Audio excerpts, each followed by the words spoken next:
When Minjun Park cornered Zara by the door and captured her lips in a kiss that held years of desperate longing, she finally grasped the truth. This man hadn't appeared by accident. He returned because forgetting her was impossible. 4 years spent trying to erase the memory of her scent, that fleeting touch on the subway, the glance that ignited flames. But tonight, he arrived consumed by anger, ravenous with desire, parched for satisfaction, and she stood ready to be swept away by everything he'd been holding back.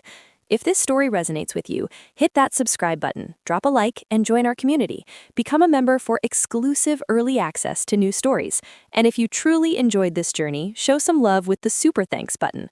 Drop a comment telling us where you're tuning in from. We cherish knowing you're here with us. The bitter cold pierced through Zara's coat as she climbed the subway platform steps. The breeze carried rain and iron, mixed with exhaust from idling cabs. Her hands shook, though not from temperature, but from the burden of everything she'd abandoned. A marriage in ruins, a shattered heart, an existence that crumbled like autumn leaves underfoot. She drew her jacket tighter and headed toward the train to Riverside, her natural curls dancing wild in the wind.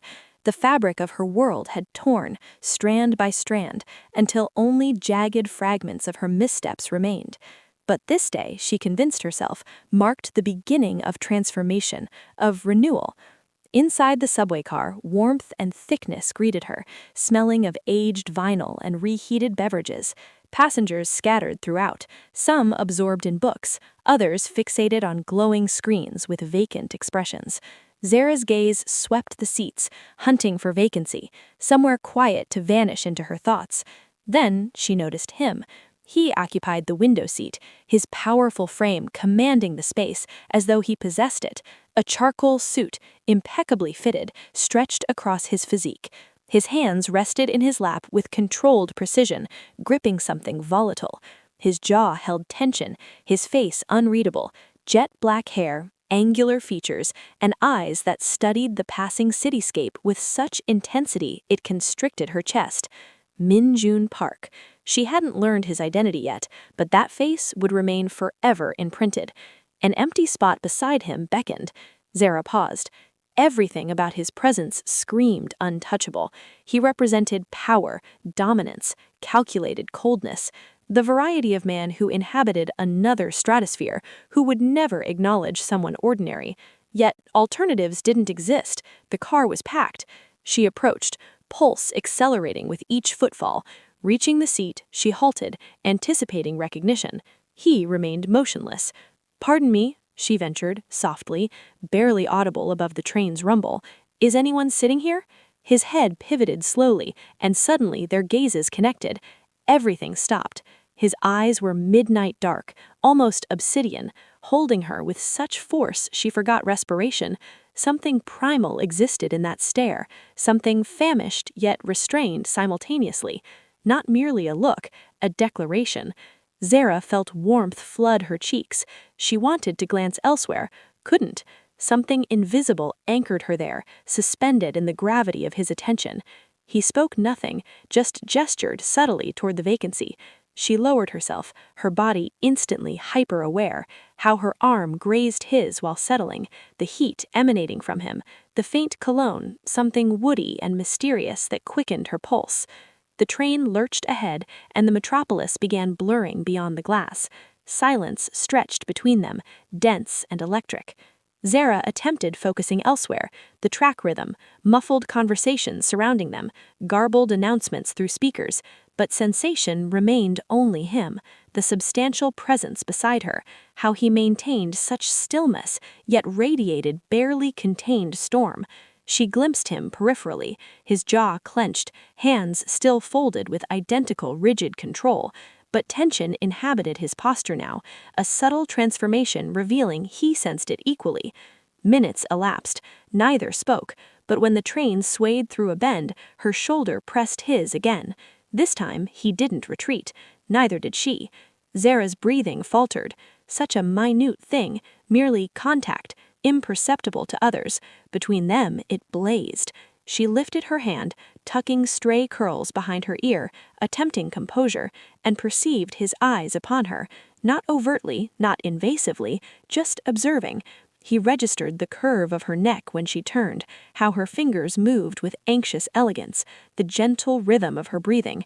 Min-jun tightened his grip harder. He shouldn't be noticing, shouldn't be detecting her fragrance, something fresh and delicate with floral hints and clean soap reaching him like murmurs. Shouldn't be sensing her body's warmth so proximate. But he was, and it frustrated him. He'd constructed an entire domain on control, on never permitting anything or anyone to destabilize him. Yet this woman, this stranger alongside him, accomplished exactly that without effort. Zara cleared her throat, soft voice piercing the quiet. "Does this go to Riverside?" The inquiry was straightforward, innocent. But when she spoke, Min-jun felt something yield internally. He rotated fully this time, eyes meeting hers again, and now he truly observed. She was stunning, not in the manufactured, polished manner he'd grown accustomed to.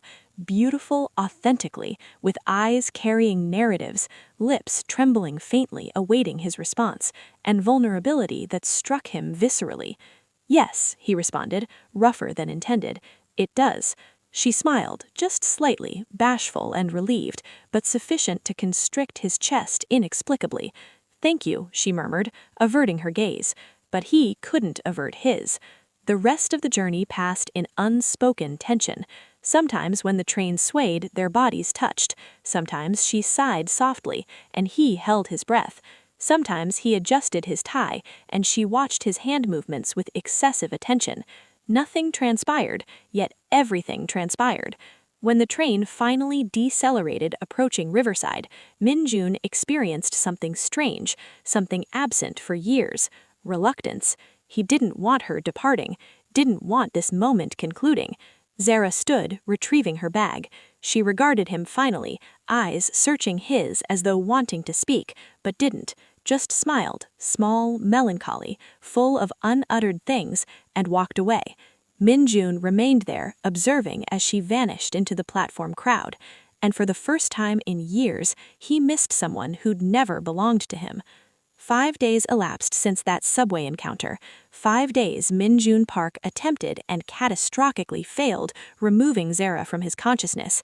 He occupied his Manhattan office, surrounded by glass walls offering panoramic views of the city, documents scattered across the mahogany surface, financial analyses, contracts awaiting signatures.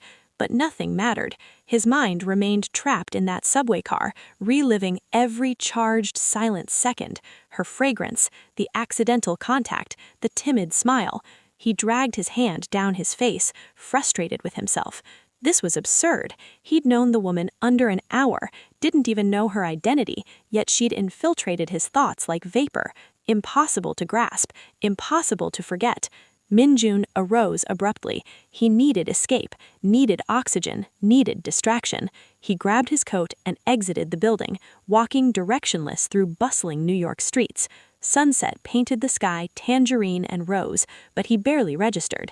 His steps led through familiar passages, past crowded cafes, until he stood before a restaurant he rarely visited, an upscale establishment, subtle with dim illumination and gentle melodies, perfect for forgetting. He entered. The hostess immediately recognized him and guided him to a rear table, removed from prying observation. Min-jun settled, ordered expensive red wine, something typically calming him, and browsed the menu without actual reading. The restaurant hummed with activity, not overwhelmed. Silverware against plates, hushed conversations, discreet laughter. Everything seemed ordinary, controlled, predictable, until she entered. Zara shouldered through the kitchen entrance, balancing a tray laden with steaming dishes. Her hair pulled into a secure ponytail, she wore a plain apron over white blouse. A sauce mark stained her sleeve. Her eyes focused, concentrated as she navigated between tables with silent efficiency. Min-jun felt air evacuate his lungs. Her! He reclined, eyes fixed as she worked. She hadn't noticed him yet. Unaware, he sat there, observing her every movement like a starving man watches sustenance. She smiled at patrons, documented orders, poured water with steady hands. Grace inhabited her, quiet strength that impacted him harder than anything previously experienced. Then she rotated and saw him. Her eyes expanded. The tray nearly slipped from her grasp. Momentarily, she froze completely, as though encountering a specter. Minjun didn't move, just watched, his dark eyes locked on hers across the intervening space. Time halted again. Zara swallowed forcefully, compelling herself to move. She positioned the empty tray on a side surface and inhaled deepled, attempting to calm the heart hammering wildly in her chest. He's here. Why? How? She didn't understand, but something inside, something dangerous and reckless, propelled her toward his table. Minjun observed her approach, every step, every breath. When she finally stopped beside the table, their eyes met again, and all professional composure she'd attempted gathering disintegrated. "Good evening, sir," she managed, voice trembling slightly. "May I get you something while you decide?" Minjun tilted his head, lips curving into a slow, dangerous smile. "Yes," he answered, voice low and rough. He looked at her, really looked, as though memorizing every facial feature. "I want you." The words lodged in his throat, burning like fire. "Red wine," he finished, voice more controlled now. Zara nodded quickly, breath caught. She scribbled the order with trembling hands and retreated before he could witness the flush climbing her neck. But Minjun saw. He saw everything. He watched her return to the kitchen, how she glanced back once, just once, before disappearing through the entrance, and he knew she'd been thinking about him too. Throughout the night, Minjun couldn't remove his eyes from her. He ordered dish after dish, prolonging the meal, just maintaining her proximity. Every time she approached the table, the atmosphere grew heavier, more charged. He noticed everything, how she bit her lower lip when nervous, how her fingers trembled faintly pouring the wine, how she avoided direct eye contact, as though knowing if she did, she'd lose control. At one point, when she leaned collecting an empty plate, her scent, that identical, fresh, soft fragrance that had haunted him for days, enveloped Minjun like physical memory. He closed his eyes momentarily, just breathing. When she withdrew, he realized his hands were clenched into fists on the table, knuckles whitened. He wanted her irrationally, senselessly, and for the first time in his existence, Minjun Park had no control. Hours passed, the restaurant began emptying. One by one, customers departed until few tables remained occupied. Minjun finished his meal but didn't rise. He stayed there, drinking the wine slowly, waiting for her. Finally, when her shift neared conclusion, Zara approached his table one final time. "Can I bring anything else?" she asked, voice careful. Minjun regarded her extensively. So many things he wanted saying, so many questions. Who are you? Why can't I stop thinking about you? What did you do to me on that subway? But he said none of that. Instead, he leaned forward, eyes fixed on hers. "What's your name?" Zara blinked, surprised by the direct question.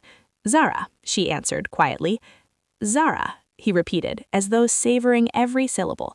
"I'm Minjun." She nodded but remained silent. He reached into his jacket's inner pocket and extracted a business card, placing it on the table. "I have a proposition for you." Her eyes narrowed slightly. "What kind of proposition?" "A position," he said simply. "Something better than this." Zara looked at the card but didn't retrieve it. "Why?" "Why not?" he replied, voice soft but firm. She shook her head, eyes meeting his with intensity that surprised him. "You don't know me, know nothing about me, so why would you offer something like this?" Minjun smiled, a small, dangerous smile full of unspoken things. "Maybe I want to know you." The air between them grew thick, heated. Zara stepped backward, heart beating so forcefully she was certain he could hear it. "I appreciate it," she said, voice steady despite internal turmoil, "but I'm not for sale." Minjun tilted his head, eyes never leaving hers. "That's not what I was suggesting." "Then what were you suggesting?" He didn't answer immediately, just looked at her as though attempting to read every thought passing through her mind. "A chance," he said finally. "For you, for us." Us. The word hung in the air like a dangerous promise. Zara swallowed hard. She wanted to believe him, wanted to believe this was real, but she'd been burned before, had trusted before, and only ashes remained. "You don't know me," she repeated, voice softer now. "No," Minjun admitted, "but I want to." She looked at him for one more moment, a long, loaded moment full of possibilities and dangers, before walking away. "Good night, Mr. Park." And then she was gone. Min-jun sat alone at the table, the business card still untouched on the surface. He should be frustrated, should be irritated, but all he felt was admiration.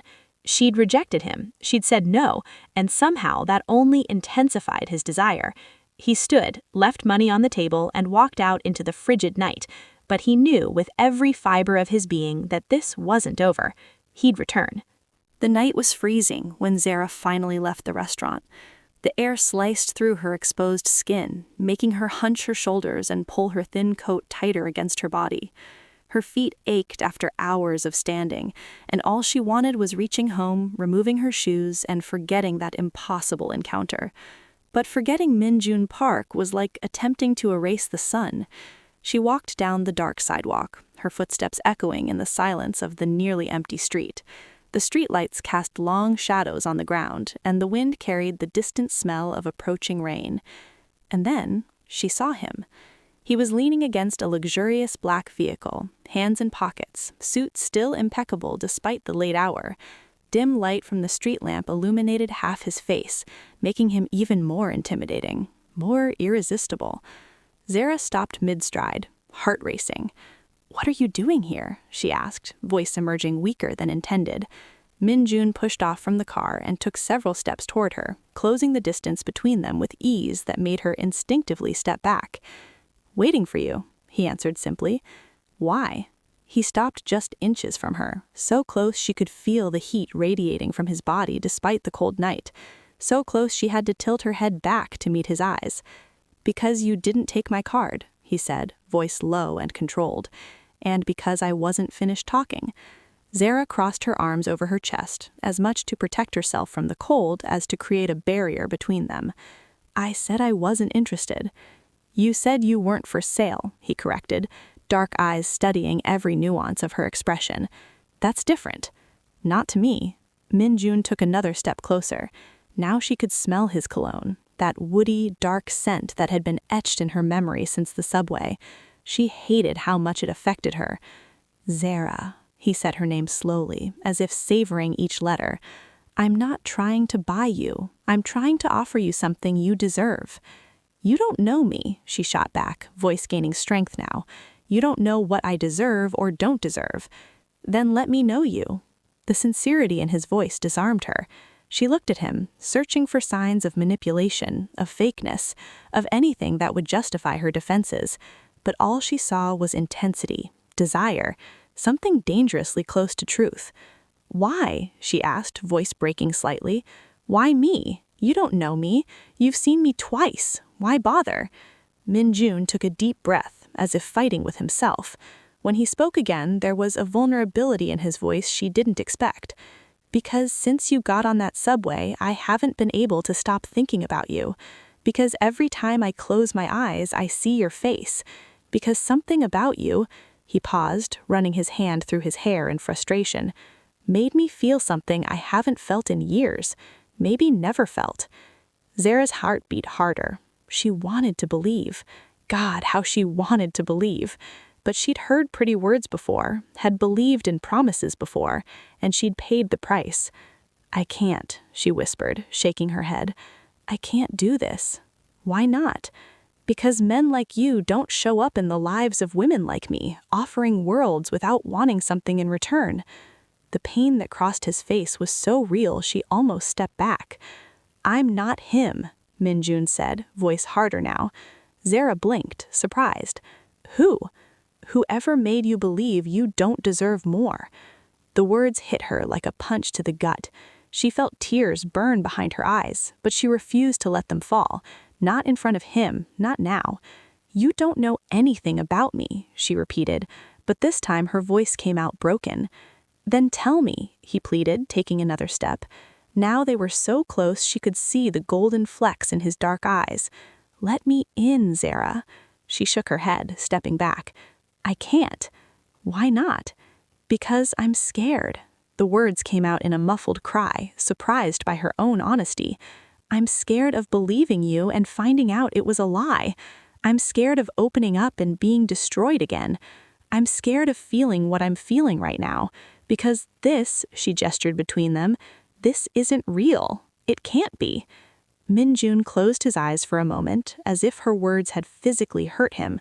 When he opened them again, there was a fierce determination in them. "It's real," he said with conviction. "I don't know what this is, can't explain it, but it's real, Zara. And you feel it too. I know you do." She didn't deny it. She couldn't.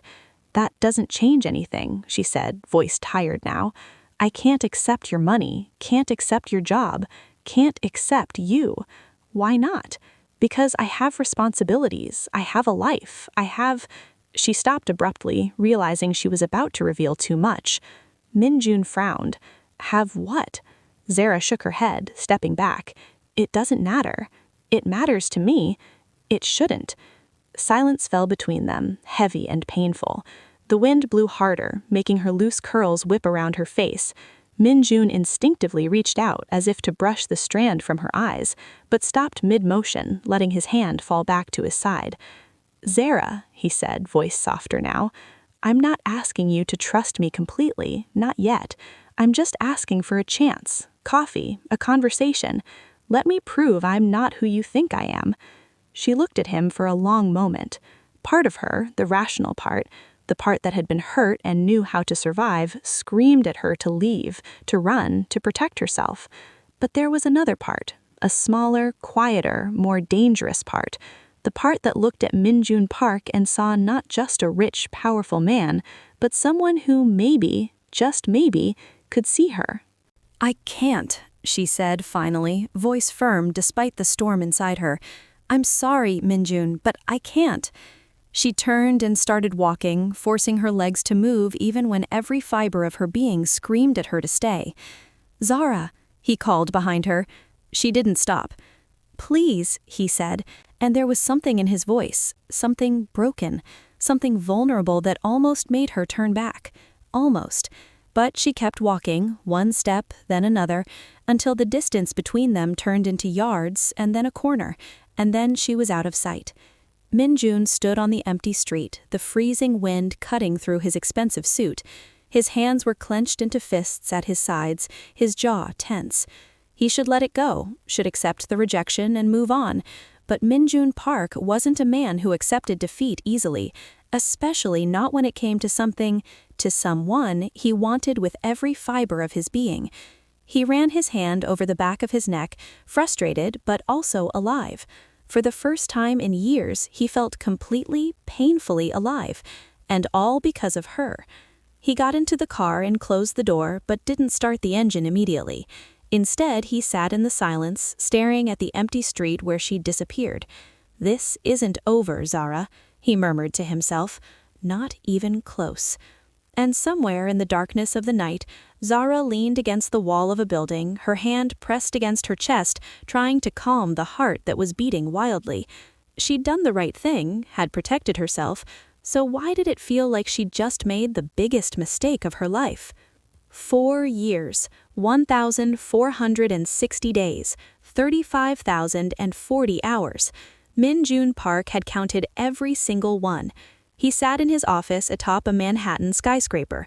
The city sprawled below him like an illuminated chessboard. His empire had grown. More deals, more money, more power. He had everything a man could want except the one thing that mattered, her. He swiveled his chair toward the window, watching the city lights flicker in the darkness. How many times had he thought about looking for her? How many times had he picked up the phone, ready to hire a private investigator who could find her in minutes? But he never did because she'd asked to be left alone. And despite everything, despite the pain, the desire, the frustration that consumed him, he'd respected that. But respecting didn't mean forgetting, and God knew he'd tried to forget. In the first months after that night, Min-jun had thrown himself into work with an intensity that worried even his closest associates. He worked 18-hour days, closed impossible deals, built agreements other men wouldn't even dream of attempting. Anything to not think about her. But at night, when he was alone in his empty apartment, she came back. The image of her on the subway with her curls loose and her eyes searching for his. Her scent, fresh, soft with a hint of flowers that seemed permanently etched in his olfactory memory. The sound of her voice saying his name, Min-jun. the way she'd stepped back when he got too close, but with her eyes saying she wanted him to stay. He tried other women. God, how he tried. There was Ji-won, the sophisticated attorney who understood his world, dinners at expensive restaurants, intelligent conversations, a relationship that made sense on paper. But when he kissed her, all he felt was nothing. There was Hana, the model who appeared on magazine covers, beautiful, confident, the kind of woman any man would want. But when she touched his face, he closed his eyes and saw Zara. There were others, many others, women who wanted his money, his power, his name, but none of them wanted him, not the way she had, with fear, yes, but also with a raw honesty that had destroyed him. Every time he was with another woman, it was Zara's face that surfaced in his mind. Her breathing, the curl falling over her eyes, the way she'd bitten her lower lip when she was nervous. He stopped trying after a year, stopped forcing connections that didn't exist, stopped pretending he could replace her. Because the truth, the painful, inescapable truth, was that Zara had infiltrated so deep into his soul that there was no room for anyone else. Min-jun picked up the glass of whiskey on his desk and swirled it slowly, watching the amber liquid catch the right. He'd become colder over the years, more distant. His employees walked on eggshells around him. His business partners called him ruthless, and he was because he'd learned that feeling was dangerous, that wanting was weakness. But then, 3 days ago, something had changed. He'd received a business proposal in Riverside, a small coastal town he hadn't visited in, how long? 4 years. Exactly 4 years. At first, he'd declined. It wasn't worth his personal attention. He could send an associate. But then, late at night, when he was alone with his thoughts and his demons, he'd changed his mind. Maybe it was fate. Maybe it was madness. Or maybe he simply needed to know. Is she still there? Does she think about me? Does she remember that night the way I remember it? And so, 3 days later, Min-jun Park found himself driving through the quiet streets of Riverside, his heart beating in a way it hadn't in years. The town was small, quaint, the kind of place where everyone knew everyone and time seemed to move slower. There was a main square with charming shops, cozy cafes, and a harbor where boats gently swayed in the water. It was as different from Manhattan as possible, and for some reason that made him smile. He parked the car and got out, breathing in the salty sea air. There was something liberating about being here, away from the skyscrapers, the board meetings, the expectations. He walked without direction, hands in pockets, watching life happen around him. Children laughing, couples holding hands, elderly people sitting on benches feeding pigeons. And then he saw it, or rather saw the sign, Maya's Corner Cafe and Bakery. The name meant nothing to him, but something, intuition, fate, or pure stubbornness of the universe pulled him toward the door. He walked in. The smell of cinnamon and fresh coffee enveloped him immediately. The interior was cozy, with wooden tables, comfortable chairs, and soft light filtering through lace curtains. There were fresh flowers and small vases on each table. Soft music played in the background. It was warm, inviting, safe. And then he saw her. Zara was behind the counter, laughing at something a customer had said. Her hair was longer now, falling in loose curls over her shoulders. She wore a simple apron over a light blue dress. There was flour on her cheek, and she was more beautiful than he remembered. Time stopped. The entire world, every sound, every movement, every breath disappeared. All that existed was her. Zara picked up a cup and began pouring coffee, still talking to the customer. And then, as if sensing the weight of his gaze, she looked up. Their eyes met across the cafe, and Min-jun saw the exact moment she recognized him, saw her eyes widen, saw the cup tremble in her hand, saw the color rise to her cheeks. For a long moment, neither of them moved. They just looked at each other, bridging 4 years of silence, of longing, of unanswered questions. And then, to Min-jun's absolute surprise, she smiled. Not a small, shy smile like before, but a real, warm smile that lit up her entire face. And something inside his chest, something that had been frozen for 4 long, lonely years, finally began to thaw. She finished serving the customer and walked toward him, wiping her hands on her apron. There was caution in her steps, but also curiosity, maybe even joy. "Minjun," she said when she finally stopped in front of him, her voice softer than he remembered. "Zara," he responded, and just saying her name out loud after so long made something loosen inside him. "What are you doing here?" she asked, but there was no accusation in her voice, just genuine surprise. "Business," he lied. Or maybe it wasn't a lie. Maybe she was the business. She nodded slowly, eyes studying his face as if searching for changes. "You look different," she said. "So do you," he replied. "Stronger." She smiled again, and this time there was a touch of sadness in it. "I had to be." Silence fell between them, but it wasn't uncomfortable. It was charged, yes, full of unspoken things, but it wasn't the painful silence of 4 years ago. "Do you want some coffee?" she finally asked. Minju nodded. "I'd love some." She turned to prepare it, and he watched her move with familiarity through the space. This was her world, the place she'd built, and somehow that made him admire her even more. When she came back with a steaming cup, she hesitated before handing it to him. For a moment, their fingers touched, and it was like electricity. Their eyes met again, and Minjun saw that she'd felt it too, saw it in the way her breath faltered, in the way she quickly pulled her hand back. 4 years, 1,460 days, and still her touch burned him the same way. "How long will you be in town?" she asked, voice careful. "I don't know," he answered honestly. "How long do you want me to stay?" Zara bit her lower lip, that gesture he'd seen 1,000 times in his dreams. "I don't know if it's a good idea." "It probably isn't," he agreed, "but when have we ever done things that made sense?" She laughed, a soft, genuine sound that made his chest tighten. "Fair point."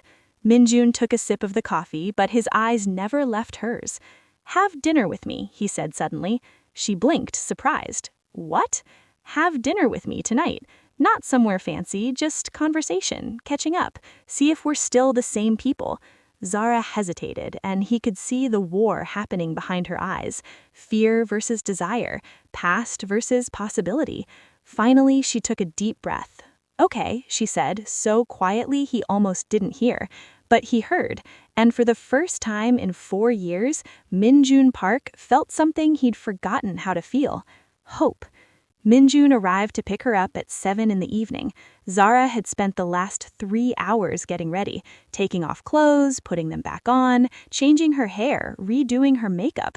She couldn't remember the last time she'd been this nervous about a man. Lie. You know exactly when it was. 4 years ago. When the doorbell rang, she took a deep breath and opened the door and forgot how to breathe. Minjun stood on the threshold wearing dark jeans and a white shirt with the sleeves rolled up to his elbows. No tie, no suit. Just him. More casual, more accessible, but somehow even more devastating. His eyes traveled slowly over her body, absorbing every detail. The simple wine-colored dress she'd chosen, her hair loose, falling over her shoulders, the Sybil lipstick. "You look beautiful," he said, voice rough. Zara felt heat rise up her neck. "Thank you," she murmured. "You look different, too." He smiled, a small but genuine smile. "I thought I'd leave the billionaire at home tonight. Just brought the man." She couldn't help the smile that appeared on her lips. "I think I can handle that." They went to his car, something simpler this time, not the expensive, intimidating machine from 4 years ago. He opened the door for her, and when she passed by him, his scent, that woody, dark smell, wrapped around her like a physical memory. The restaurant he chose wasn't the kind of place she expected. There were no glamorous lights or reserved tables in VIP corners. It was a small Italian bistro tucked away on a side street with exposed brick walls, flickering candles on the tables, and the soft sound of a live guitar. It was intimate, cozy, perfect. They sat at a corner table away from the other customers. The candlelight danced between them, creating soft shadows on each other's faces. For a moment, neither spoke. They just looked at each other, as if trying to memorize every detail that had changed over the last 4 years. "So," Minjun began, voice soft, "tell me what happened in these 4 years." Zara took a sip of water, buying time. "I worked a lot, saved, bought the cafe 2 years ago. It was hard at first, but now it's going well."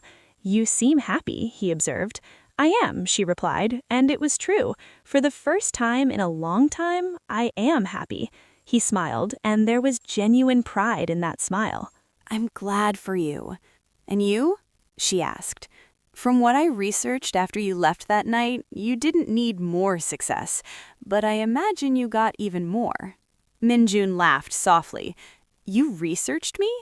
Zara blushed. "I was curious." "Good to know I wasn't the only one," he said, eyes meeting hers with intensity. The waiter came, breaking the moment. They ordered. Minjun chose a wine that wasn't the most expensive on the list, and Zara ordered simple pasta. When they were alone again, the silence returned, but it was comfortable now. "Can I ask you something?" Minjun said after a moment. "Depends on the question. Why did you say no that night? The truth." Zara looked at her hands on the table. "Because I was scared of you, of what you represented, of what I felt when I was near you. And now," she raised her eyes to meet his, "I'm still scared," she admitted, "but maybe a little less." Minjun slowly extended his hand across the table, giving her time to pull back if she wanted. When she didn't move, he touched her fingers, just the tips, light as a feather, but the electricity that passed between them was anything but light. "I thought about you every day," he said, voice low and intense. "Every single day." Zara held her breath. "Minjun." "No," he interrupted gently. "Let me say this because I need you to know. I tried to forget, tried to move on, but you became part of me that night, and I don't know how to undo that, don't know if I want to." Tears burned behind her eyes. "I thought about you too," she confessed, voice trembling, "more than I should have, more than was safe." His fingers intertwined with hers on the table, and this time she didn't pull away. "Then let's stop fighting this," he said. "Let's see what happens when we stop being afraid." She looked at their intertwined fingers, at the way his large hands wrapped around hers carefully. "I have something I need to tell you," she said suddenly. Minjun frowned slightly, but didn't let go of her hand. "What?" Zara took a deep breath. It was now or never. "I have a daughter." The silence that followed was deafening. She forced herself to look at him, searching for signs of rejection, disappointment, anything that would confirm her worst fears. But what she saw was surprise, and then slowly understanding. "How old?" he asked, voice careful. 5. Her name is Maya. The father isn't in our lives," she said quickly. "Hasn't been since before she was born. He hurt me a lot. That's why I ran to Riverside, to start over, to give my daughter a chance to grow up without fear." Minjun squeezed her hand tighter, and she saw his jaw clench. "Did he touch you?" The question came out as a low growl, loaded with protective anger that surprised her. "Not in the way you're thinking," she said quickly, "but he destroyed me in other ways, with words, with control, by making me believe I was worthless." "You're worth everything," Minjun said fiercely, eyes locked on hers. "You hear me? Everything." A tear escaped, running down her cheek. Minjun released her hand just long enough to lean across the table and wipe the tear away with his thumb, the touch so gentle it made her heart ache. "I don't want Maya to be a burden to you. If this changes things—" "It does," he interrupted. Her heart sank until he continued, "It makes me admire you even more, makes me understand why you're so strong, makes me want to know that part of your life too, because she's part of you, and I want everything that comes with you, Zara. Everything." She let the tears fall freely now, not caring any more about hiding them. "How can you say that? You barely know me." "Then let me know you," he said, echoing the words from 4 years ago. For real this time, without fear, without running. The waiter came with the food, and they pulled back, wiping tears and trying to recompose their expressions.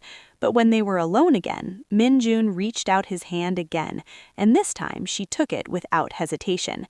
They ate slowly, talking about small and big things. He told her about the weight of building an empire alone.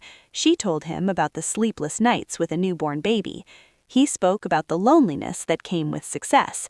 She spoke about the fear of not being enough.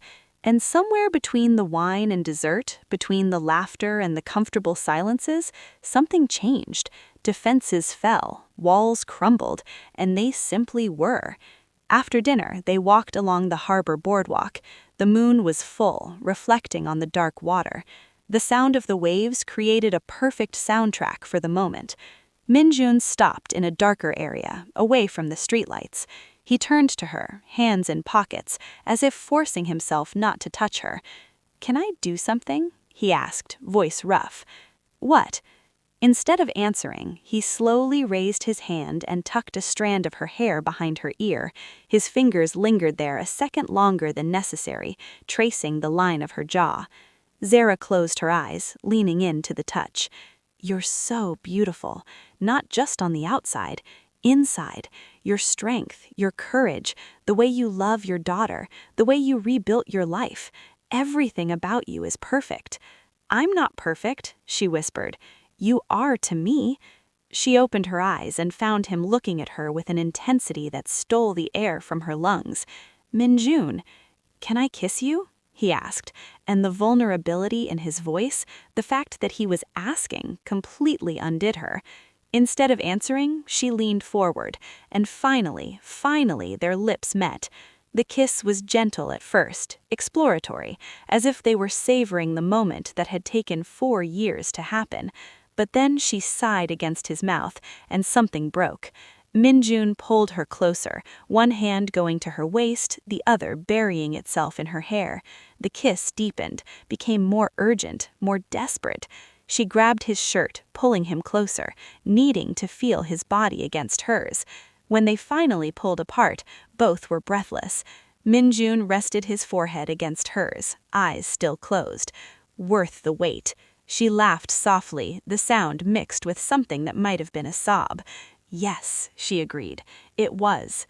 They stayed like that for a long moment, embraced in the darkness with only the moon as witness. And for the first time in 4 years, both felt they were exactly where they should be. The days that followed that dinner were like waking from a dream and realizing reality was even better.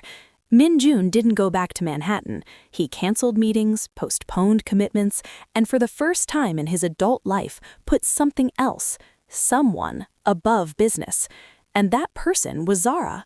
They saw each other every day, sometimes at her cafe, where he'd sit in the corner and watch her work, admiring the way she treated each customer with genuine kindness. Other times, they walked along the harbor at sunset, talking about everything and nothing. But there was one piece of the puzzle Minjun still hadn't met: Maya.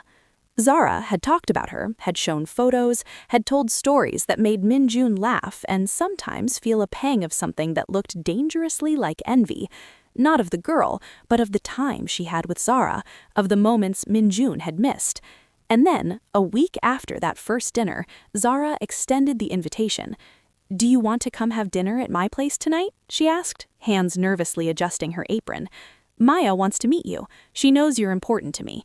Minjun's heart beat harder. "Are you sure?" "No," she admitted with a trembling smile, "but I want to do it anyway." Minjun arrived at 6:30 with a bouquet of flowers for Zara and a doll with traditional Korean hanbok for Maya, something he'd spent an hour choosing at a store, completely lost but determined to get it right. When Zara opened the door, she was wearing jeans and a simple blouse, her hair pulled back in a messy bun. She'd never looked more beautiful. "Hi," she said, smiling. "Hi," he replied, handing her the flowers. And then a small figure appeared behind her. Maya was petite, with beautiful brown skin and big, curious eyes, just like her mother. She held a stuffed bunny in one hand and wore pajamas with princess prints.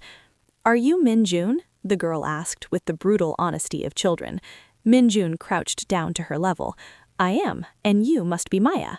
"Uh-huh," the girl nodded. "Mommy said you're nice." Minjun looked at Zara over the girl's head, and she blushed. "Did she now?" he asked, turning his attention back to Maya. "Yeah, she also said you make her smile. She didn't smile much before." The simplicity of the statement hit Minjun like a punch. He looked at Zara again and saw tears shining in her eyes. "Well," Minjun said, returning to Maya, "your mom makes me smile too, so I guess we're even." Maya considered this for a moment, then extended her small hand. "Okay, You can stay. Minjun laughed and shook the girl's hand seriously. Thank you, that means a lot. He handed the doll to Maya, whose eyes lit up like fireworks. Wow, Mommy, look! She's wearing a pretty dress like a princess. Dinner was perfect. They ate pizza that Zara had made at home, and Maya talked non-stop about her favorite cartoons, her teacher, and how she wanted a puppy, but Mommy said they needed to wait. Minjun listened with genuine attention, asking questions, laughing at the right moments, and Zara watched the two of them interact with a heart so full it hurt. After Maya went to bed, not without first making Minjun promise he'd come back, Zara and Minjun were alone in the small living room. She sat on the couch, and he sat beside her, close enough to feel the warmth of her body, but still maintaining a respectful distance. "Thank you," she said quietly, "for being so good with her." "You don't need to thank me. She's amazing, Zara. You raised an amazing girl." "I had to," she said, voice growing heavier. "I didn't have a choice." Minjun turned to look at her fully. "Tell me about her father, about what happened, if you want to, of course." Zara took a deep breath. She knew this conversation would come eventually, and if there was going to be a future with Minjun, and God, she wanted there to be, he deserved to know the truth. "His name is Damon," she began, eyes fixed on her own hands. "We met when I was 22. I was young, naive, and he was charming, confident. He made me feel special." Minjun listened in silence, his jaw growing tenser with each word.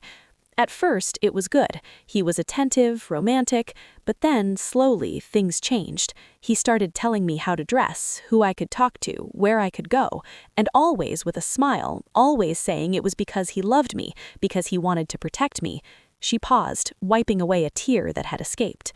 "When I found out I was pregnant, I thought things would get better, that he'd be happy, but he was furious, said I'd ruined his life, that I'd done it on purpose to trap him." Minjun took her hand, squeezing hard, giving her the courage to continue. "I tried to make it work. God, how I tried. But he made me feel so small, useless, like I was lucky he was still there. And then, when I was 7 months along, he just left a note saying he couldn't deal with it. Son of a bitch," Minjun growled, anger vibrating in every syllable.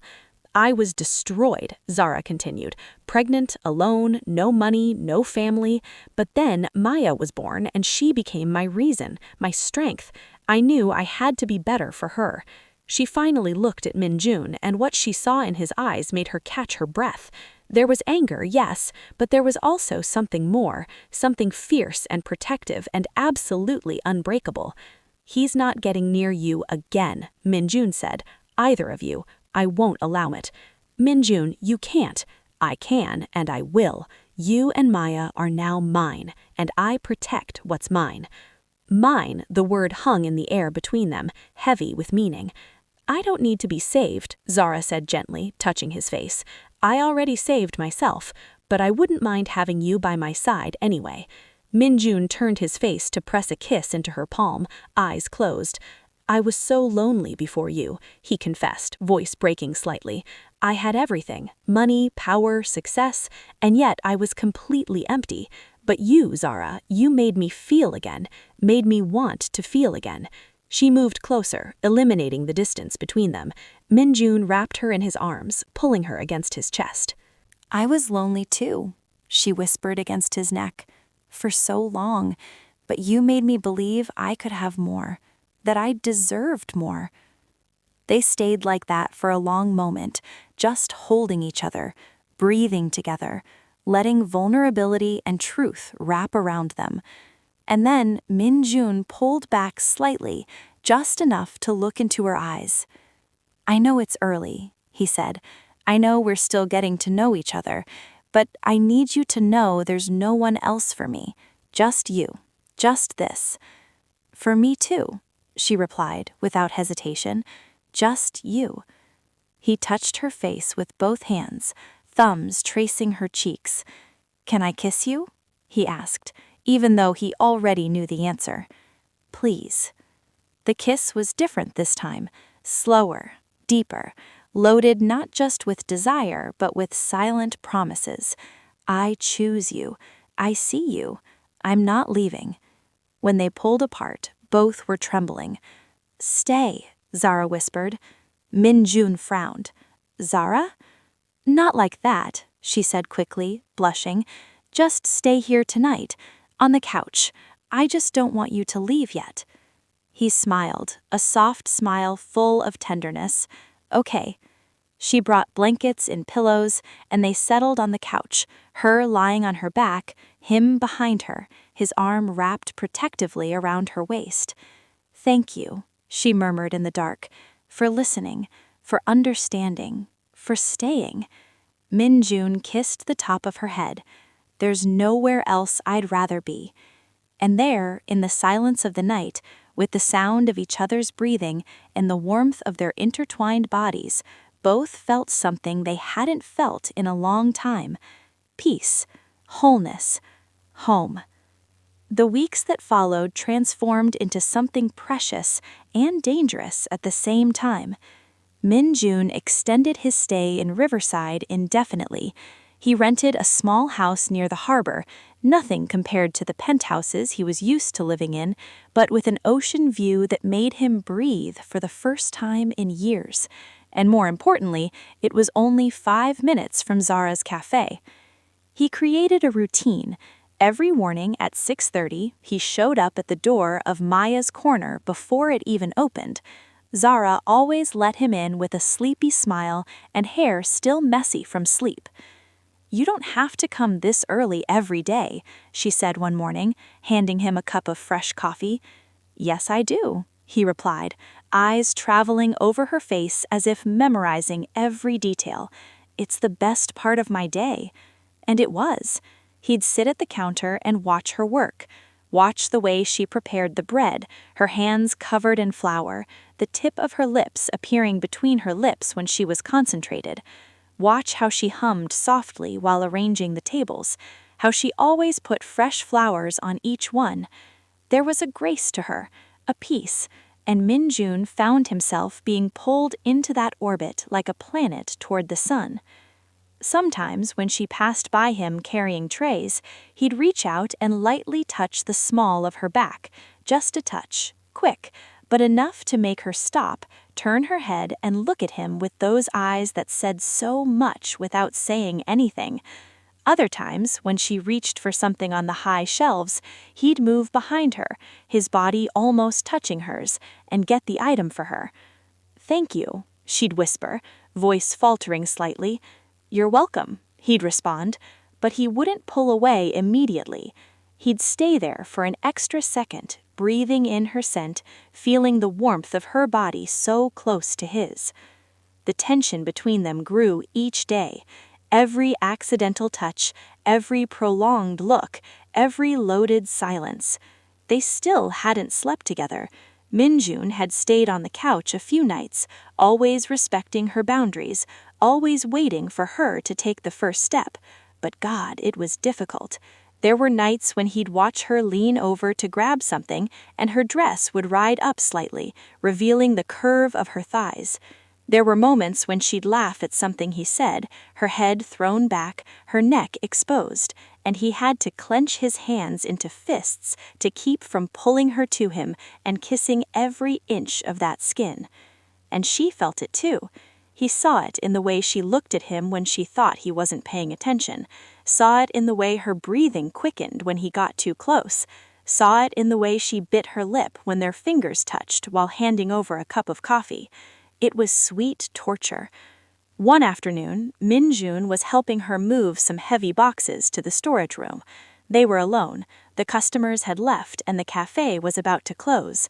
He set a box on the floor and turned to grab another but bumped into her. Zara lost her balance, and instinctively he caught her by the waist to steady her. For a moment they were frozen, her hands resting on his chest, his hands on her waist, their bodies pressed together, both their breathing accelerated. Their eyes met, and Min-jun saw the exact moment when her desire almost won over her control. "Min-jun," she whispered, and there was so much desire in that single word that he felt like he'd been struck. "Tell me," he murmured, voice rough. "Tell me what you want, Zara." She opened her mouth, but before she could answer, the doorbell rang. They pulled apart quickly, and Maya came running in from school. "Mommy, Min-jun, look what I drew." The moment was broken, but the promise still hung in the air. Soon. The nights were even harder. Min-jun had started dinner with them almost every night. He and Maya had developed a ritual. After dinner, they'd build things with blocks, while Zara washed the dishes and watched them with a smile that Min-jun's chest tightened. "You're good with her," she said one night after Maya had gone to sleep. They were sitting on the couch, her legs across his lap, his fingers tracing distracted circles on her ankle. "She adores you," she said quietly. "Yesterday, she asked me if you were going to stay forever." Min-jun stopped the movement, eyes meeting hers. "And what did she say?" "I said I didn't know," she admitted, "but that I hoped so." He slid his hand up her leg, slowly rising to her knee, watching how her breathing changed. "I'm not going anywhere," he said with conviction, "unless you ask me to." "I won't ask," she whispered. His hand moved up a little more, stopping at her thigh, not invasively, just possessively. "Do you have any idea how much I want you?" he asked, voice low and dangerous. Zara swallowed hard. "I think I have some idea." "You don't," he said, eyes darkening. "If you did, you wouldn't be able to look at me like that without knowing what it does to me." "How am I looking at you?" she asked, even though she knew the answer. "Like you want me to, like you're waiting for me to do something about it. And if I am?" The question hung suspended between them, loaded with possibilities. Min-jun closed his eyes, breathing deeply, clearly fighting for control. "Zara," he said, voice strained, "I'm trying to do this right. I'm trying to respect your pace, but you need to stop looking at me like that or I'm going to—" "Going to what?" she challenged, leaning closer.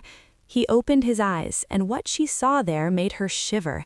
"Take you on this couch and not stop until you're screaming my name." Heat exploded through her body. She felt her cheeks flush, but didn't look away. "Maybe that's what I want." Min-jun growled, literally growled, before pulling her onto his lap in one quick motion. Now she was straddling him, her thighs on either side of his hips, and she could feel every inch of him pressed against her. "You're going to kill me," he murmured before capturing her mouth in a kiss that was pure hunger. There was no gentleness this time, no careful exploration. It was raw desire and urgent need. His hands were everywhere, in her hair, on her back, sliding down to grip her hips and pull her even closer.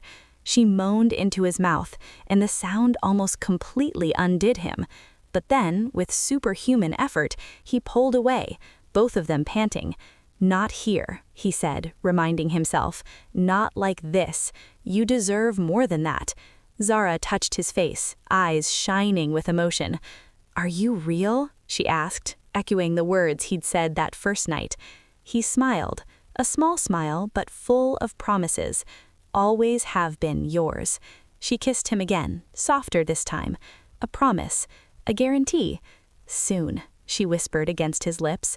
"Soon," he agreed, and both knew that soon was coming faster than they imagined. The tension was unbearable now. Every touch was a promise of what was to come. Every look was a silent invitation. And when Min-jun finally left that night, walking home under the stars, he knew with absolute certainty, when Zara finally let him in completely, not just into her life, but into her body, into her soul, there would be no going back. They would be one, forever. Min-jun was having a hellish day.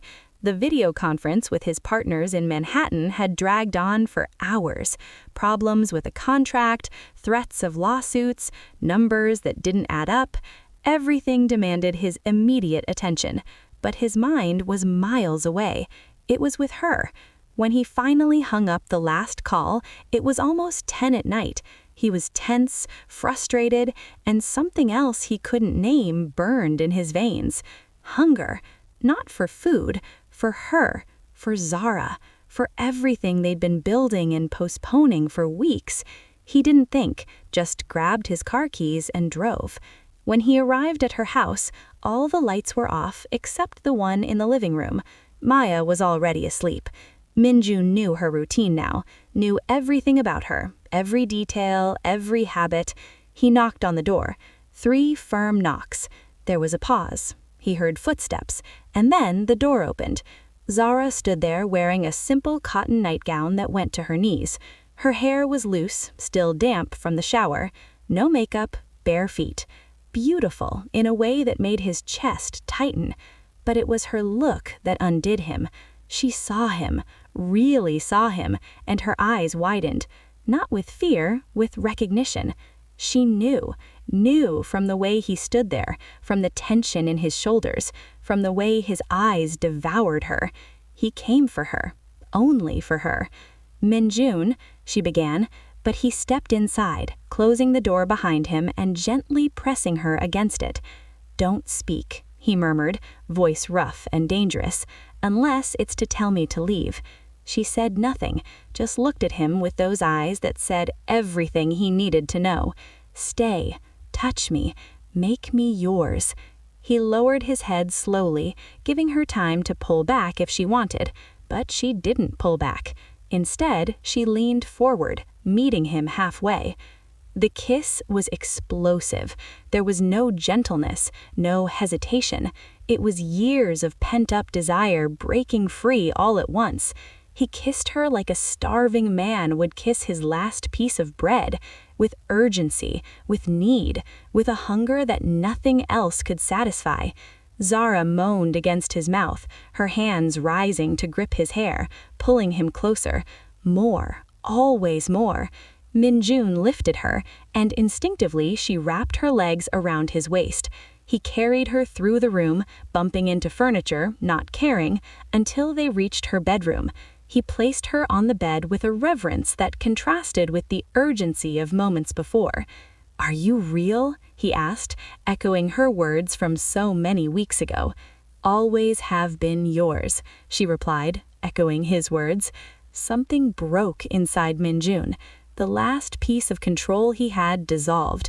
He leaned over her, capturing her mouth again while his hands explored. He touched her face, her neck, descended along the curves of her body over the thin fabric of the nightgown. Zara arched against him, each touch igniting nerve endings she didn't even know existed. It had been so long since anyone had touched her like this, since anyone had seen her like this. Minjun pulled back for a moment, dark eyes locked on hers. "If you want to stop, tell me now," he said, voice strained with the effort of control. "Because if we continue, there's no going back, Sarah. You'll be mine completely." She touched his face, eyes shining with tears that weren't from sadness, but from something deeper. "I'm already yours," she whispered. "Always have been. Since that subway, since that first look." He closed his eyes as if her words were an answered prayer, and then he began. Slowly, so slowly it was almost torture. He unbuttoned her nightgown, button by button, kissing every inch of skin that was revealed. Her collarbone, the valley between her breasts, the curve of her stomach. Zara trembled beneath him, hands clutching the sheets, trying to anchor herself to something while he undid her with each touch. When the nightgown finally fell away completely, he stopped and just looked. "You're the most beautiful thing I've ever seen," he said with reverence. She blushed under his intense gaze, but didn't cover herself, didn't hide. For the first time in years, she felt seen, desired, loved. Minjun removed his own shirt, and now it was her turn to look. His body was firm, sculpted, with scars that told stories she didn't know yet but wanted to learn. She reached out and traced a line over his chest, feeling his heart beating strong and fast beneath her palm. "Are you scared?" she asked quietly. "Terrified," he admitted. "I'm terrified of hurting you, of not being enough, of ruining this." "You won't," she promised. "You never could."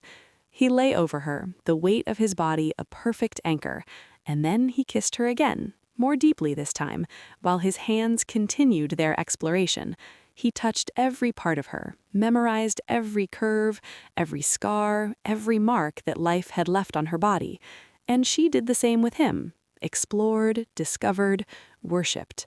When he finally moved to position himself between her legs, he stopped again, eyes meeting hers. "Look at me," he said, voice rough. "I need you to see me when I make you mine." She held his face with both hands. "I see you," she whispered. "I always have." And then he entered, slowly, so slowly that both trembled with the effort of control. Zara gasped, eyes closing with the intensity. "Look at me," he reminded her, and she obeyed. Their eyes met and locked, and there, in that moment, something changed, something deep and irrevocable. They were no longer two separate people, they were one. Min-jun began to move, establishing a rhythm that was both urgent and reverent. Each movement was a promise, each touch was a declaration. "You're mine. I'm yours. Always." Zara moved with him, their bodies finding perfect synchronicity, as if they'd been made to fit together exactly like this. She moaned his name when the pressure began to build. He kissed every sound that came from her mouth, drinking her surrender like water in the desert. "Min-jun," she gasped. "I can't. It's too much." "Yes, you can," he murmured against her lips. "Give me everything, Zara, every part. I've got you." And with those words, she shattered. The orgasm hit her in waves, making her scream his name, not caring if anyone heard, not caring about anything but that moment, that man, that feeling of finally being complete. Min-jun followed moments later, her name a hoarse cry torn from the depths of his soul. They collapsed together, bodies intertwined, breathing ragged, hearts beating like drums. For a long moment, no one spoke. There were no words for what had happened. It was bigger than language, deeper than explanation. Finally, Min-jun pulled back just enough to look at her face. Zara had tears running down her temples. "Did I hurt you?" he asked immediately, concern darkening his eyes. She shook her head, smiling through the tears. "No, you fixed me." He kissed each tear one at a time. "You fixed me first," he whispered. He pulled her to his side, arranging her against his chest, arms wrapping around her protectively. She traced lazy patterns over his skin, feeling his breathing slow. "Min-jun," she said after a moment. "I love you." He went still, and then slowly he turned her so he could look into her eyes. "Say it again," he said, voice rough with emotion. "I love you," she repeated, firmer now. "I think I always have, since that subway, since that first look." His eyes shined with something that might have been tears. "I love you so much it hurts," he confessed. "I love you in a way I didn't know was possible." "Don't be scared," she whispered, kissing his chest right over his heart. "We'll face it together. Everything. Always." "Always," he repeated like an oath. They made love twice more that night, once with the moon witnessing through the window, and another when the sun was beginning to rise, painting the sky pink and gold. And when they finally slept, intertwined like vines, both knew with absolute certainty there was no going back. They were one, and always would. 3 weeks had passed since that night, 3 weeks in which Min-jun and Zara existed in a perfect bubble of happiness. He had officially moved into her house. There was no point in keeping two places when everything he wanted was there, with her, with Maya, building something that finally felt real. Mornings were full of coffee and laughter. Afternoons were spent at the cafe where Min-jun now occasionally helped, making customers laugh when he tried and failed miserably at latte art. Nights were theirs after Maya slept, when they lost themselves in each other repeatedly, as if each time were the first and the last. It was perfect. Until it wasn't.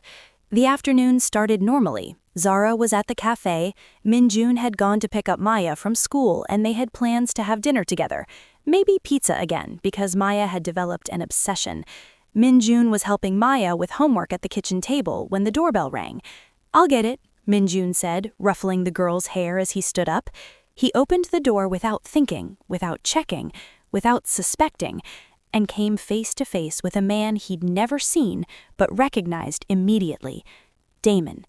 The man was shorter than Min-jun, with narrower shoulders and a posture that tried to seem confident but was just arrogant. Greasy blonde hair, light eyes that had a disturbing coldness. He wore worn jeans and a leather jacket that had seen better days. "Who the hell are you?" Damon asked, voice harsh. Min-jun didn't answer immediately. He just studied the man in front of him, every muscle in his body going tense. So this is the coward who hurt her, who made her believe she was worthless. "I asked you a question," Damon pressed, taking a step forward. "Who are you, and what are you doing at my woman's house?" "She's not your woman," Min-jun said, voice low and dangerous. "Never was." Damon laughed, an unpleasant sound that made Min-jun's skin crawl. "Oh, I get it. You're her new toy." He looked Min-jun up and down with disdain. "Expensive suit, watch that costs more than my car. Let me guess, you're one of those rich idiots she seduced." Min-jun's jaw clenched, but he kept his voice controlled. "You need to leave, now." "What?" Damon challenged. "This is her house. That's my daughter, and if I want to come in, you can't stop me." "You're not touching this house," Min-jun interrupted, blocking the entrance with his body. "And you're not getting anywhere near the girl." "My girl," Damon corrected, voice rising. "I have rights. I'm her father." "A father is someone who raises. You're just the man who abandoned her when she needed you most." Damon tried to push Min-jun, but it was like pushing a concrete wall. Min-jun didn't move an inch. "Get out of my way," Damon hissed. "Make me," Min-jun retorted, each word a threat. That's when Maya appeared behind Min-jun. "Min-jun, who is it?" Damon looked over Min-jun's shoulder and saw the girl. His eyes widened, and something, maybe remorse, maybe just curiosity, crossed his face. "Maya," he said, voice softer now. "Baby, it's me, your father." Maya hid behind Min-jun, clutching his pants. "I don't know you," the girl said, voice trembling. The phrase hit Damon like a slap. His expression hardened. "Of course you do. I'm your father. And this," he pointed at Min-jun, "this person has no right to be here." "Min-jun is my friend," Maya said, firmly, even with fear in her voice. "And you're scary." "Go back inside, Maya," Min-jun said gently, without taking his eyes off Damon. "Now." Maya hesitated, but obeyed, running back to the living room. As soon as the girl was out of sight, Min-jun took a step outside, closing the door behind him and forcing Damon to step back. "You have exactly 5 seconds to leave this property before I call the police." "You can't keep me from seeing my daughter," Damon retorted, but his voice had less conviction now. "Watch me," Min-jun said, pulling his phone from his pocket. "Wait," Damon raised his hands. Okay, I'll go, but this isn't over. I have rights, and I'll come back with lawyers if I need to." "Do that," Min-jun said coldly, "and I'll make sure you don't see a shadow of that girl or her mother for the rest of your miserable life." Damon stepped back a few more steps, but his eyes were full of anger. "Who do you think you are?" "Someone who loves this family," Min-jun replied without hesitation, "something you clearly never did." Damon spat on the ground, one last gesture of defiance, before turning and walking back to an old car parked on the street. Min-jun stood there watching until the car disappeared completely. Only then did he allow his shoulders to relax slightly, but his hand still trembled, not from fear, from pure rage. He went back into the house and found Maya sitting on the couch, hugging her stuffed bunny, eyes wide. "Is he gone?" the girl asked in a small voice. "He's gone," Min-jun confirmed, sitting beside her, "and he won't come back, I promise." "Is he bad?" Maya asked. Min-jun hesitated. He wanted to be honest, but also didn't want to scare the girl more. "He's confused," Min-jun finally said, "but you don't need to worry about him. I'm going to protect you, always." Maya threw herself into Min-jun's arms, and the man held her tight, closing his eyes. How could anyone abandon this? How could anyone leave this incredible child and her perfect mother? That's how Zara found them 30 minutes later. She had closed the cafe early, feeling an inexplicable unease that pushed her home. When she walked in and saw Min-jun holding Maya on the couch, both with serious expressions, her heart sank. "What happened?" she asked, dropping her bag. Maya jumped off the couch and ran to her mother. "Mommy, that man came here saying he was my father, but Min-jun made him leave." Zara's blood froze. "What man?" she asked, but already knew the answer. Min-jun stood up, jaw tense. Damon was here. The name hung between them like a death sentence. Zara felt her legs weaken. Min-jun crossed the room in 3 long strides and caught her before she fell. "Breathe," he murmured. "It's okay, he's gone." "But he'll come back," she whispered, terror evident in her voice. "He always comes back. He won't give up." "Then I'll make sure he can't," Min-jun said with iron determination. "Legally, emotionally, whatever way is necessary. He's not getting anywhere near you or Maya again." Zara looked at him, tears streaming down her face. "You don't understand. He's dangerous. He doesn't use physical violence, but he destroys with words, with manipulation. He'll try to take Maya from me. He'll say I'm unfit. He won't," Min-jun interrupted, holding her face with both hands. "Because I'm going to fight for you. I'll use every resource I have, every connection, every penny. And he won't win, Zara, I promise." "Why?" she sobbed. "Why would you do this?" "Because I love you," he said simply. "I love both of you, and no one is going to hurt you while I'm alive." She threw herself into his arms, crying against his chest. He held her tight, one hand stroking her hair, the other firm on her back. Maya watched, confused but sensing the gravity of the moment. "Is everything okay, Mommy?" she asked in a small voice. Zara crouched down and opened her arms. Maya ran to her, and the 3 of them stood there, embraced in the middle of the room, a family, imperfect, scared, but united. That night, after Maya finally fell asleep, emotionally and physically exhausted, Min-jun and Zara sat on the couch in silence. "I'm scared," she finally admitted. "Me too," he confessed, "but not of Damon. I'm scared of losing you, of losing this, of losing you both." She looked at him, eyes still red from crying. "You won't lose us." "How can you be sure?" "Because you already proved it," she said, touching his face. "You stayed when it was hard, when it was scary. You stayed, and that means everything." He kissed her palm. "I'm going to hire the best lawyers money could buy. I'll make sure he doesn't have a shadow of a chance in court." "What if it's not enough?" "It will be," he promised, "because I won't give up.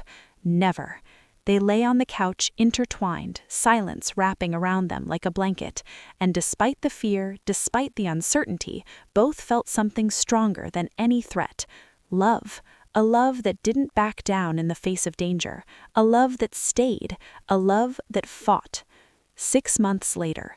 6 months of legal battles, of sleepless nights, of fear and uncertainty, but also 6 months of unwavering love, of a family growing stronger, of roots deepening. Min-jun had kept his promise. He'd hired the best family lawyers money could buy, had gathered evidence of Damon's negligence, had demonstrated beyond a shadow of doubt that Zara was an extraordinary mother and that Maya was thriving under her care. Damon had tried to fight, had shown up at hearings with cheap lawyers and weak arguments, had tried to paint Min-jun as an intruder, Zara as an unstable woman. But truth had a way of emerging. In the end, the judge had been clear. Damon had no rights over Maya. He had abandoned the child, hadn't paid child support, hadn't shown any real interest until he learned there was money involved, because of course he'd found out who Min-jun was. The final ruling was a restraining order. Damon couldn't come near Zara or Maya, couldn't contact them, couldn't even be in the same town without violating the order. It was over, and when Zara received the news, she had collapsed in Min-jun's arms, not from sadness, but from pure relief. "It's over," she whispered, crying. "It's really over." "It's over," he'd agreed, kissing the top of her head. "You're free."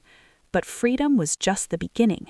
3 months after that ruling, on a sunny spring afternoon, Min-jun had knelt in Zara's cafe garden, surrounded by pink bougainvillea she'd planted because they were said to bring luck.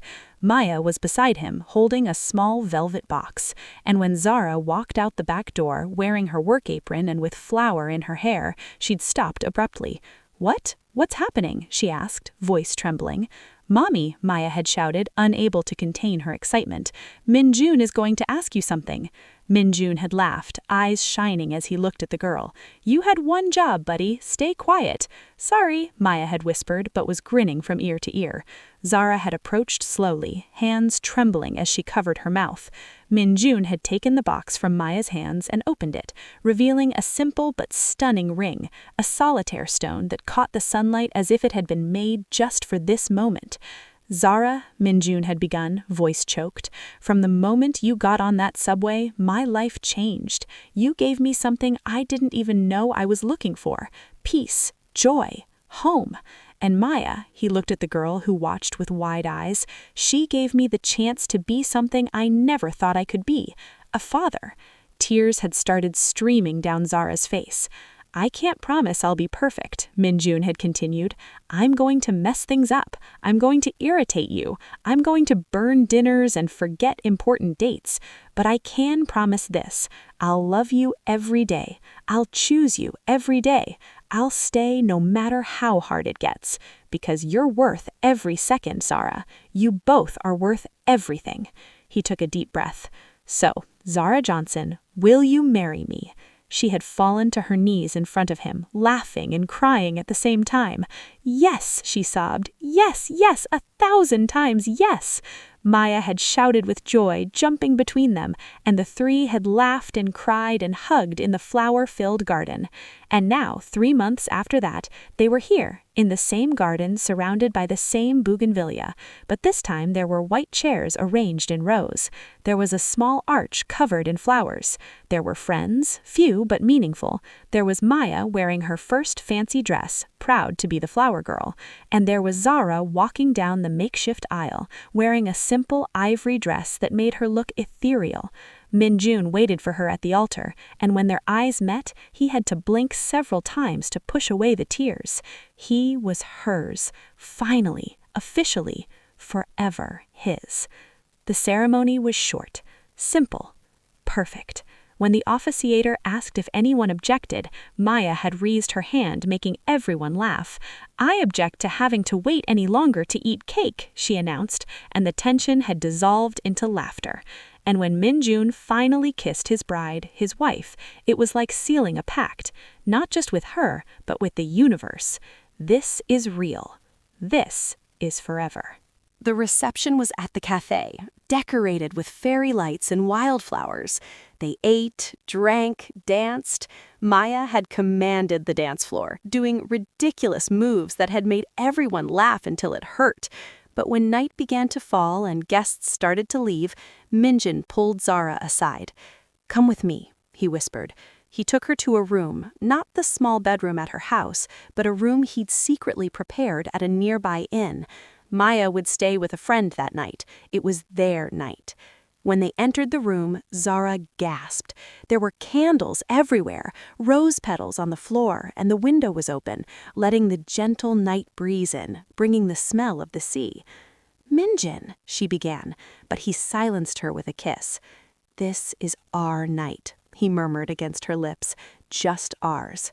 He picked her up, making her laugh and protest that she was too heavy, and carried her to the bed, placing her carefully on the white sheets. "You're beautiful," he said, tracing her face with his fingers. "The most beautiful woman I've ever seen." "And you," she replied, touching his chest, "have the most beautiful heart I've ever known." They made love slowly that night. There was no urgency, no desperation, just reverence, just two bodies that knew each other so well, two souls that had found each other against all odds. Minjun kissed every inch of her, her shoulders, the curve of her breasts, her stomach, her thighs, worshipped her as if she was sacred, and when they finally joined, it was like the first time and the 1,000th time at once, familiar yet always new, safe yet always exciting. Zara moaned his name when pleasure built, her nails lightly scratching his back. "I love you," she gasped. "God, I love you so much." "I love you more," he replied, rhythm increasing. "There's no one but you. There never will be." They reached climax together, each other's names a cry and a prayer on their lips. and afterward, lying intertwined with the night wind caressing their sweaty skin, Minjin turned Zara to her side so he could look into her eyes. "You changed me," he said quietly. "I was an empty man before you, rich, powerful, but empty, and you filled me, gave me purpose, gave me love, gave me a family." Zara had tears in her eyes again. "You saw me," she whispered, "when I couldn't even see myself.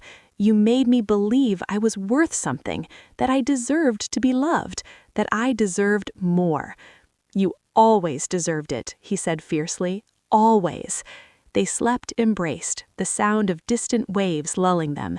And when they woke the next morning, with sun streaming through the window and the smell of coffee being brewed downstairs at the inn, both smiled. "Good morning, wife," Minjin said, kissing her shoulder. "Good morning, husband," she replied, turning to really kiss him. And in that simple moment, without drama, without fear, without pain, they knew they had made it. Against all odds, against all obstacles, against a past that tried to destroy them, they had found home in each other, and it was forever. 2 years later, they stood in the same garden, now with an addition. A small boy with beautiful brown skin and Minjin's dark eyes ran among the bougainvillea, laughing as Maya chased him. Zara was pregnant again, only 3 months, but Minjin already had his protective hand over her belly. "Happy?" he asked, kissing her temple. "More than I thought possible," she replied, leaning into him. And as they watched their children play in the garden that had witnessed so much, pain, healing, love, beginnings, both knew with absolute certainty sometimes life doesn't give second chances, but when it does, they're worth every second of waiting. And love, true, deep, unwavering love, always finds a way. Always. Sometimes life puts us on subways we didn't plan to take, introduces us to people we weren't looking for, offers us loves we thought impossible. Zara got on that subway trying to escape the past. Minjin was there, trapped in an empty present. But when their eyes met, something awakened, something that 4 years of distance couldn't erase. They learned that true love isn't in a hurry, that sometimes you need to break completely to rebuild yourself alongside the right person, that family isn't just blood, it's choice, it's fight, it's staying when it would be easier to leave. And maybe the greatest lesson is this: sometimes all someone needs is to be seen, really seen. And in the end, this story is also about us, about everyone who still believes there's someone out there waiting to see us exactly as we are. If this story touched your heart, don't forget to subscribe to Afro-Korean Tales by Andrella. Hit that like button and become a member for exclusive early access to upcoming stories. And if you felt this was truly worth your time, show some love with the super thanks button. Drop a comment telling us where you're tuning in from. We absolutely love knowing you're out there with us, sharing in these journeys of love and hope. Until next time, remember that your story is still being written, and the best chapters might be just around the corner.